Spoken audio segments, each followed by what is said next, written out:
Jean-François Barry, un chroniqueur pas comme les autres.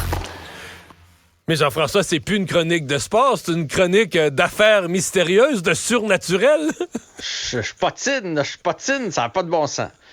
Donc, Corey Perry, on a parlé la semaine dernière ensemble du fait qu'il n'était plus avec l'équipe. On ne savait pas trop pourquoi, puis que c'était une décision organisationnelle. Je te rappelle que les premiers articles de journaux utilisaient le verbe « disappeared ». Il est disparu. Oui, mais c'est encore ça, hein? Personne n'a de nouvelles de lui. Là. J'imagine que sa famille en a, là, mais je veux dire, il est sorti nulle part, son agent n'a rien publié, on ne sait rien.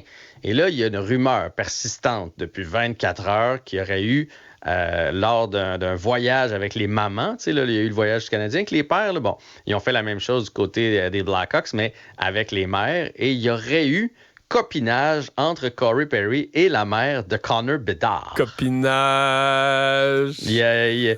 En langage de hockey, il a donné un 6 pouces.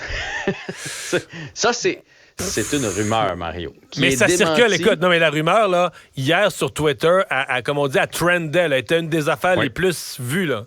Oui, mais ça a été sorti là, par des sites là, qui sont pas nécessairement des sites d'experts. Là. Mais des fois, qui entendent les rumeurs de la ville quand même, ou les rumeurs de l'équipe. Insider, de Gambler, tout ça. Là, tu vois, Renaud Lavoie vient de dire que c'est pas vrai. Il a parlé qu'un journaliste, j'imagine, de Chicago. Il y a un journaliste de Chicago qui avait démenti tout ça hier. Reste que il y a quelque chose de nébuleux. Ouais. Parce que les Blackhawks, aujourd'hui, ont annoncé qu'ils le mettaient au ballottage dans le but de le racheter. Donc, c'est fini à Chicago.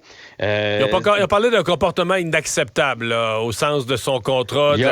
C'est ça. Il a enfreint le code de la Ligue et de l'équipe sur la sécurité des joueurs et l'environnement pour un travail professionnel respectable. Quelque chose comme ça. Là.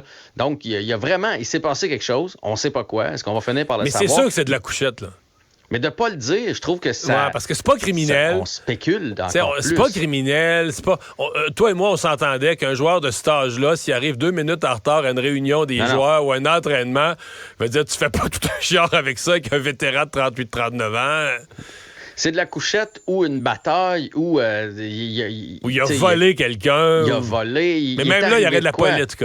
Mais c'est ça, il y aurait la police. Donc, il faut que ce soit quelque chose qui n'est pas criminel. Qui n'est pas gentil, mais pas criminel. Puis ça, il y a une grosse partie qui se fait dans la couchette. Ça rappelle les histoires de Chris Chelios, exemple, avec le Canadien de Montréal. Tu sais, ce genre d'histoire-là, qu'il aurait couché avec un Mathieu Schneider, les affaires de même, la femme de un, la femme de l'autre, puis soudainement, ils disparaissent, puis on les échange. Fait que ça rappelle un peu ça. Je ne sais pas comment ça va finir, mais... en fait, la question, est-ce que quelqu'un va le prendre au ballottage? Parce que sa saison allait très bien. Il avait prouvé, avec Connor Bedard, il avait prouvé qu'il y a encore du hockey dans le corps. Ouais, mais le pire, c'est qu'on l'avait fait un peu fait venir, parce que si jamais c'est vrai, pour être un peu le mentor de Connor Bedard, de lui enseigner la Ligue. Peut-être qu'il a pris son rôle de grand frère un peu trop au sérieux, puis il s'est donné à fond.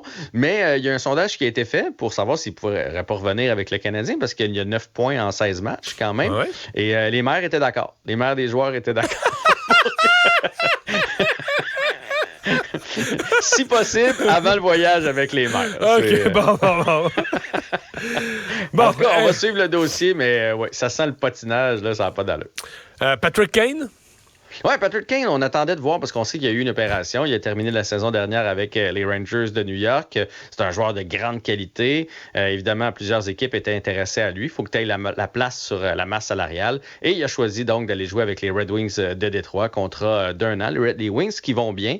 Et surtout, il retrouve là-bas un ami des Hawks, là, Alex DeBrincat, avec qui il a gagné la Coupe Stanley, avec qui il a eu beaucoup de plaisir. Donc, il s'en va jouer avec les Red Wings. Merci. À demain. Salut. Le balado de Mario Dumont.